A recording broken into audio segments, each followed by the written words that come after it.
The Dr. Ray Podcast is a co-production of Ave Maria Radio and EWTN Radio. Here's today's monologue with Dr. Ray Guarendi. Kids are savvy. They don't want you to think that you're just upsetting them, distressing them for the moment by your Neanderthal parenting decisions. They don't say things like, "Mother, I've been pondering, and I believe that if you continue on your present parenting course with this decision about my well-being, I'm probably going to feel some anger pangs. There may be times here for the next hour or maybe even a day, Mother, that I will be upset, and I wanted you to know that." They know if you fear psychological damage. They want you to think you are ruining their psyche. I did this to my mother.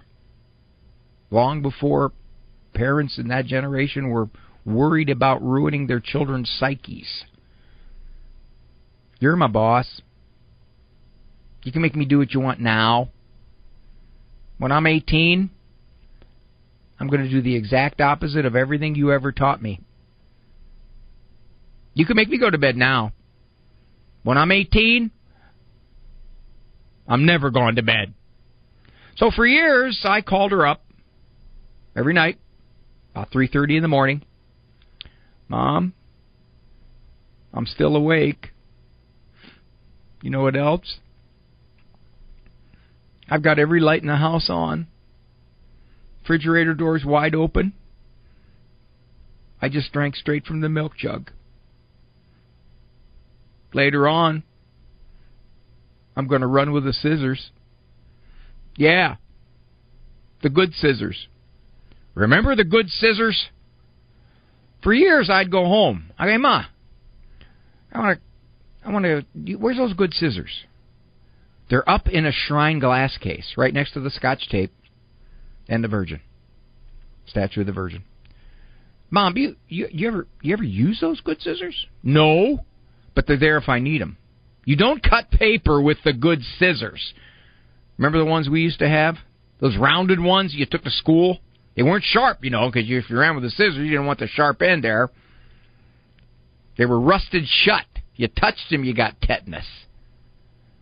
It's the way it was. Yeah, back in that generation, you couldn't psychologically bully parents. You couldn't make them feel inept. Make them feel like you don't understand what you're doing to my psyche. If I had to put together a group of thoughts to put in parents' heads, I don't think I could do better than what, in many respects, pop psychology has done, which is whatever you decide as a parent regarding how you wish to raise your child, there's always the risk that the child is going to interpret it in a way that you don't wish, and it's going to go inside their head, and it's going to be invisible, and it's going to linger, and it's going to sit there like a seed, and it's going to pop up at some point when they're 23, and they're going to turn on you. And they're going to say, "When I was 8, do you remember? I remember. It's been with me the last 15 years. I have to tell you, in my most recent book, it's called Taught by 10, Psychologist's Father Learns from His Children. One of the chapters I talked about is, as a shrink, I believe I've done a lot less analyzing of my moves as a parent as I believe the average parent. It seems counterintuitive, doesn't it? A shrink? Prone to overanalyze? Doing less analyzing? Yes, because I've analyzed this. And I realize that we overanalyze. Kids do stuff. We parents make decisions for their welfare, their well-being. And for the most part, the accumulation of our moves, which are well-intentioned but sometimes flawed, that's human, turn out okay. I can't agonize over every decision I make as a parent. and say, boy, I sure wonder how that's going to affect him 12 years from now. Boy, I wonder if that's going to make him resent me.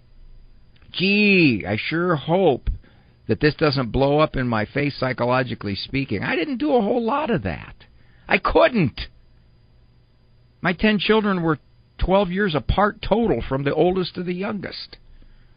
We just had to survive. People were fed. It was a major victory. If the house didn't smell like a swamp, it was a major victory. Yeah, I did a lot less overanalyzing, I think, than the average parent. It's one thing my psychology taught me and my kids taught me. More of Dr. Ray's Monologues can be found on his website, drray.com.